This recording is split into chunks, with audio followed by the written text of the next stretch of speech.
Hi, my dear children. A very good morning to one and all.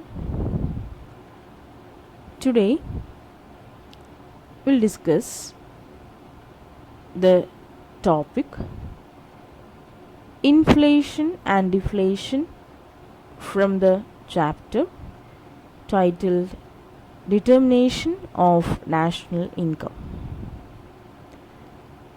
And my dear children, in your earlier classes you would have heard about this terms inflation and the deflation.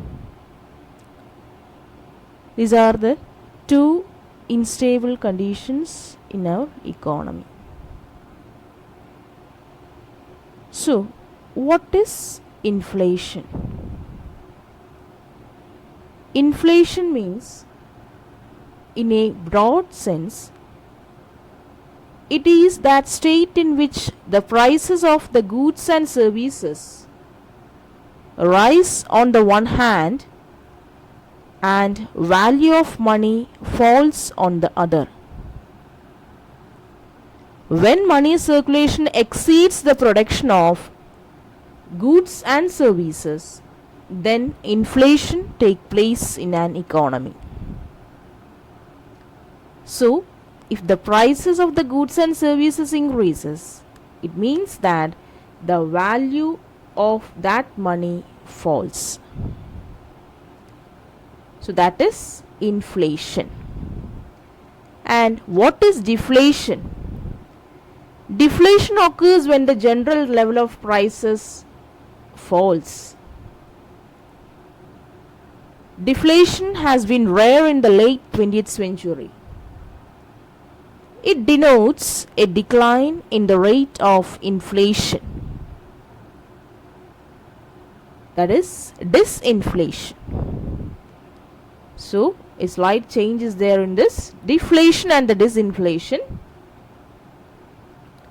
So, this is inflation as well as the deflation. Next, we'll discuss about what are the measures to control the inflation. Three measures are there. The first one is fiscal measures, second one is monetary measures, and the third one is general measures. In the fiscal measures, the first one is increase the direct taxes, increase the indirect taxes, reduce the government spending, and introduce the measures to increase productivity. Once again I repeat, increase direct taxes, increase indirect taxes, and what all the tax rebates, how far we can increase the productivity. These comes under the fiscal measures. And what about the monetary measures? Increases the interest rates of the banks. Next one is decrease in the money supply. And next, decrease the availability of the credit from the banks. And the last one is decreases the currency control. So these are the different monetary measures adopted by the banks. And children, you have to understand the difference between the fiscal policy and the monetary policy.